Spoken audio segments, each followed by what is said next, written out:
咁啊，老鼠嘅朋友今年應該都好緊張啦，因為始終咧就係沖太歲，咁即係成日都聽人講，哇，沖太歲喎，係咪好大鑊啊？咁點算啊？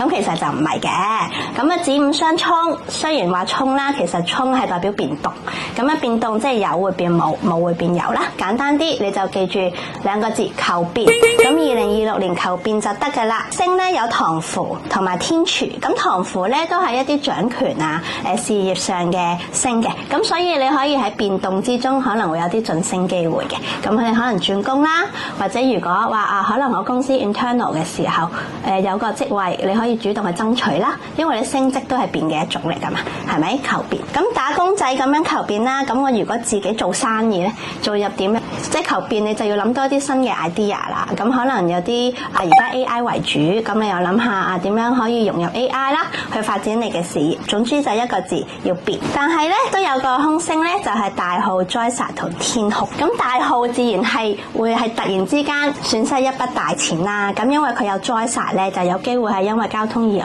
或者咩咧，就要令你去使一筆錢去解決啦。咁所以咧，今年揸車嘅朋友一定要小心啦。搭巴士記得攬安全帶啦。咁當然啦，除咗驚罰錢啦，其實都係保護自己嘅。咁始終今年沖太歲啦，雖然話求變都要小心啲。咁啊，自己做好保護措施啦。咁啊，財運大耗仲有咩解決方法咧？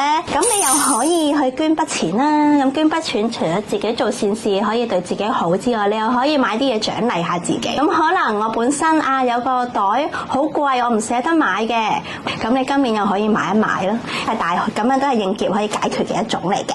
咁啊，健康上咧，因為子午沖啦，咁子咧都係代表水系疾病，比午火之年咧就比較強，咁所以咧就要小心。